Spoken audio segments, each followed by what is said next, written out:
point out animals as we approach them, but I'll need your help. Scientists and zookeepers need excellent observation skills to learn about animals' behaviors and ensure their health. We have now traveled over 7,000 miles and arrived in Asia. This first area here is called the Kanha Meadow. We got 3 types of deer and 1 type of antelope in this meadow. The small light brown animals you see as we enter the area, those are our black buck antelope. The light brown ones are the females. You see a dark brown one over there with the horns, that's the male. Black buck antelope are dimorphic, meaning the males and females appear differently from each other. This spotted deer you see sitting there in the shade, that's one of our axis deer. Most deer are born with spots, they'll fade as they age. The axis deer will keep their spots for the entirety of their lives. We've had axis deer here at the Bronx Zoo since the year the zoo opened in 1899. And as we come around the curve, if you look down here to the right, you're going to see several larger, lighter colored deer. These are our Bactrian deer. Bactrian deer are a subspecies of red deer, although as you can see, they are not red. They're kind of a pale gray gold in color. Bactrian deer's numbers in the wild were hard to monitor due to unrest in the areas that they call home. But recently, a WCS researcher was able to confirm that Bactrian deer do still exist in the wild in Afghanistan after not being seen for nearly 40 years. A couple more of the axis deer hanging out down here with some of the Bactrian deer. Now, we all know that a species that is extinct no longer exists, like the dodo or the dinosaur. Check out that male's rack of antlers right there. Impressive. The next species, the next animal we're going to see was on the verge of extinction. In fact, the Mongolian wild horse, or Przewalski's horse, was extinct in nature, meaning it could only be found in zoos. But the good news is recently there have been some reintroductions of the Mongolian wild horse to several areas of Mongolia and China from herds right here in North America and Asian zoos. And as we enter the Mongolian wild horse territory, the horses are up here to the right of the train at the top of the hill. We'll catch up with them in just a minute. In the meantime, I'm going to hand it off to one of our scientists in the field. It's Jonathan. He's going to tell you a little more about our Mongolian wild horses. I'm Jonathan Sled, and I'm the Russia and Northeast Asia coordinator for the Wildlife Conservation Society. I believe that wildlife has a place on this earth, and my job is to find practical solutions that allow people and wildlife to thrive together. Przewalski's horse went extinct in the wild in the 1960s. And on a recent trip to Kazakhstan, I thought about the ongoing and successful efforts in that country to bring these horses back to the Central Asian steppe. The world needs happy stories, to watch the impossible become possible, and to see hope restored. And that's what's happening today with Przewalski's horse. And we got our first animals here in 1902.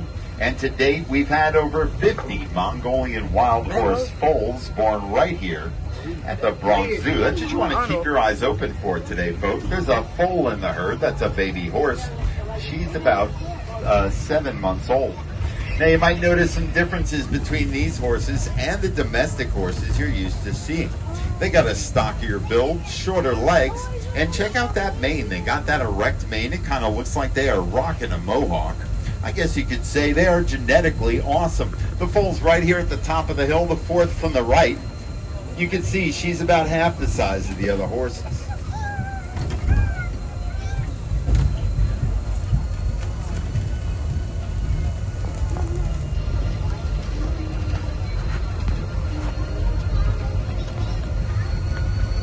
We'll have no trouble spotting our next animal, as they are the world's largest wild cattle. Oh, okay. I'm talking about our gaur. That's G-A-U-R, gaur, also known as Indian bison.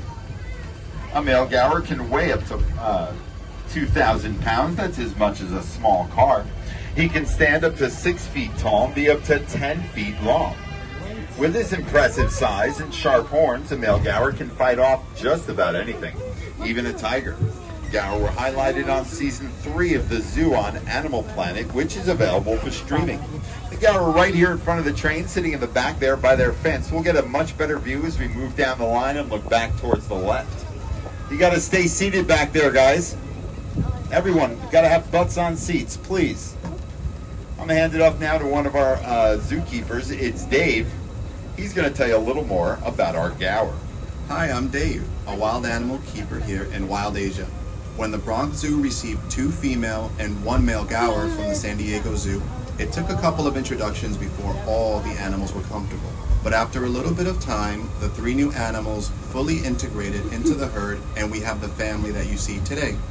A family group of gaur can consist of up to 40 individuals and is typically led by an older adult female called the matriarch. Since the 2 females and 1 male have been added to this family, there have been a number of offspring. This is important because gaur are considered to be a vulnerable species, so it's vital to maintain a healthy growing herd here at the zoo. Interesting note about the gaur, if you've ever seen a can of Red Bull, that's 2 gaur on that can of Red Bull butting their heads together. Now, practicing our scientific observation skills, you might be noticing a noise coming from a concrete jungle rather than an Asian one. It's easy to forget that the Bronx Zoo rests in the heart of an urban environment, but that noise you might be hearing behind the train right now is traffic on the Bronx River Parkway. This large fence opposite the train was put up to block the sound of that traffic for our next animal. As we come around this curve and approach the end of the fence, I want to thank everyone for their cooperation so far. I seriously do appreciate it, but I do need to remind everyone to please remain seated. This would be an inconvenient enclosure to fall into, as we are now on the lookout for a tiger. Tiger stripes provide excellent camouflage, so they're often difficult to spot. Even professional researchers will have trouble spotting them in the wild. But we'll have no trouble spotting our male Amur tiger. That's Anakin. He's walking down the hill the opposite direction of the train. Just look up to the top of the hill as you enter the area. You'll see him. 2 types of tigers we have here at the Bronx Zoo, Malayan and Amur. Amur is the larger of the 2 species, also known as Siberian tiger. Tigers are solitary animals and live alone in the wild. That's why you'll only see one of them in this exhibit at a time. He's got all this area to himself, and that's just the way he likes it. Tigers hunt a variety of different animals, but prefer medium-sized deer and wild boar. A tiger will gorge itself on a fresh kill, eating up to 40 pounds of meat at one time. That's the equivalent of 160 hamburgers in one sitting. After a meal of that size, the tiger will usually not eat again for several days. Everybody got to be seated back there, please. You can see more tigers here at the Bronx Zoo by visiting Tiger Mountain. Have a good afternoon, Anakin. May the Force be with you. What? And as we bid a fond farewell to Anakin, we'll be passing through the back of our gaur exhibit. And then as you pass this tree line here, we're going to be in the upper half of that Kanha meadow. That first area we passed into, we came over the bridge. Let's see if we can't spot anybody we missed down below.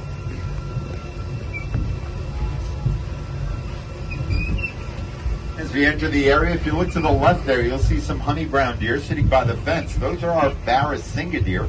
Barrasinga deer, also known as swamp deer, because they'll hang out in the swamps of India to stay cool. Another female Barrasinga down here sitting by the fence. Barrasinga means 12-tined in the Hindi language. If you could see a male out there, you'd see that that is an apt description. The next animal we're going to see blends in well with the muddy area he calls home. If you see something that looks like a pig with 2 tusks coming up out of his snout, you've spotted our Bobby Rusa. The fact that those tusks resemble deer antlers earned this pig its name. Bobby Rusa means pig deer in the Malay language. Basically, he's an Asian Pumbaa. And in the first area here, behind the bamboo, we've got my buddy Kenneth. Kenneth is an older male and has a fearsome set of tusks. He's right there in the shade behind that log. Bobby Russo will use their tusks to fight other males, establish dominance, and to impress the ladies. We got 2 females in the second area here. They're a little smaller than Kenneth and do not have those tusks. Bobby Russo hail from the Indonesian island of Sulawesi. Now, do not fret if you are not able to spot our Bobby Rusa. You'll have no trouble whatsoever spotting our next animal, as she is the world's largest land mammal, and she's right here in front of the train. I'm talking about our Asian elephant, and we've got Happy today. Good afternoon, Happy. Asian elephants can weigh up to 10,000 pounds. To maintain that kind of weight, they got to eat a lot of vegetation. Happy can eat up to 200 pounds of hay each day and drink up to 60 gallons of water. Now, we pamper our elephant here at the Bronx Zoo. They get baths and pedicures. Just last week, I saw Happy put her feet to that fence over there. They took a big old file. They filed down her toenails. Be sure to compliment her on them when you see her. Now, take a good look at her trunk if you can. An elephant's trunk's got 40,000 muscles in it, and it's an incredible tool. Happy also has a small finger-like attachment at the end of her trunk. With that small finger, she can gently pick up a single blade of grass or an apple, or she can use all 40,000 of those muscles and pull down a tree branch with tremendous force. Have a nice afternoon, Happy. What a treat, guys. She was right in front of the train.